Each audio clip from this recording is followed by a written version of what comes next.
Dot ఎండ్కి products అనమాట. ఇదేమో sun screen lotion, ఇదేమో ఫేస్ స్క్రబ్ ఫేస్ వాష్, ఇంకోటి చెప్పాను కదా ఆల్రెడీ మీకు డాట్ ఎండ్కి మాయిశ్చరైజర్. సో ఒక ట్రెండ్ నడుస్తుంది అనమాట. బయోటిక్ అంటే బయోటిక్ అన్నీ నడుస్తాయి కొంతకాలం అంటే మీరు ఎంతో కాలం అనుకోమాకండి, 1 or 2 weeks మ్యాక్సిమం. అదే వాళ్ళకి చాలా పెద్ద కాలం అనమాట. ఒక రోజు ఒకటి వాడారంటే ఇంకో రోజు ఇంకోటి వాడరు. So this is sunscreen కదా, ఇందులో సన్ స్క్రీన్లోనే 2 రకాల ఫ్లేవర్స్ అనమాట. ఒకటి నచ్చకపోతే ఒకటి వాడుతూ ఉంటారు. ఇది కూడా ఇంకోటి ఇదే కలర్ ఫేస్ వాష్ ఉంది, అదేంటో నాకు తెలియదు కానీ ఇదేదో నచ్చింది, అందుకని ఇది కంటిన్యూ చేస్తున్నాము.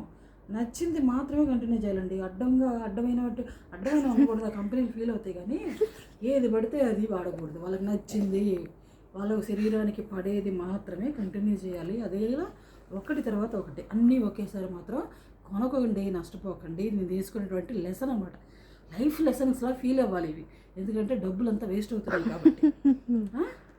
సో ఇదేమో బోరో ప్లస్ అలోవెరా జెల్, ఇది కూడా ఎవరు ఎక్కువ వాటర్, నేను మాత్రమే వాడుతూ ఉంటాను. ఓకే, ఇదేదో నభ్యధార అంట. నేను కూడా రండి పాపం టెంప్ట్ అయ్యి యూట్యూబ్లో వచ్చే అంటే దాని ఏమంటారు, మనం రీల్స్ చూస్తూ ఉంటాం కదా, వాటి మధ్యలో ఇదేదో మనకేదో అద్భుతాలు సృష్టిస్తే కరెక్ట్గా అడ్వర్టైజ్మెంట్లు వస్తూ ఉంటాయి మధ్యలో. అది చూసి మాత్రం అసలు మోసపోమాకండి. అది చూసే నేను ఇది కొన్నాను, మళ్ళీ వీటి కాస్ట్ కూడా ఎక్కువ. ఇదేమో 399, ఇదేదో ఎంతో ఉంది. కాస్ట్ ఎక్కువ, మళ్ళీ ఏం పని చేసి చావు. పెద్దేదో అక్కడ ఏదో అద్భుతమైన మనకి చూపిస్తున్నట్టు, వాటి వల్ల అద్భుతాలు జరిగిపోతాయి అన్నట్టుగా చెప్తారు. అవి అస్సలు మాత్రం నమ్మొద్దు. అర్థమవుతుందా?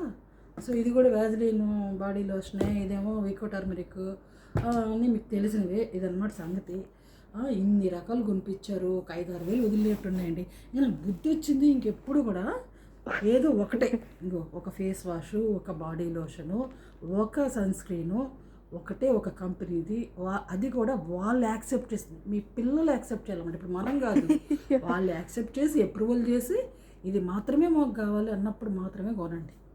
అనవసరంగా మన అభిప్రాయాలు వాళ్ళ మీద రుద్దేసేసి నేను అది కొంటాను అది వాడు, నేను ఇది కొంటాను ఇది వాడు అంటే వాళ్ళు అసలు వాడరు, పక్కన పెట్టేస్తారు. తర్వాత మీరే నష్టపోతారు. అర్థమైందా? ఇంతటితో సమాప్తం.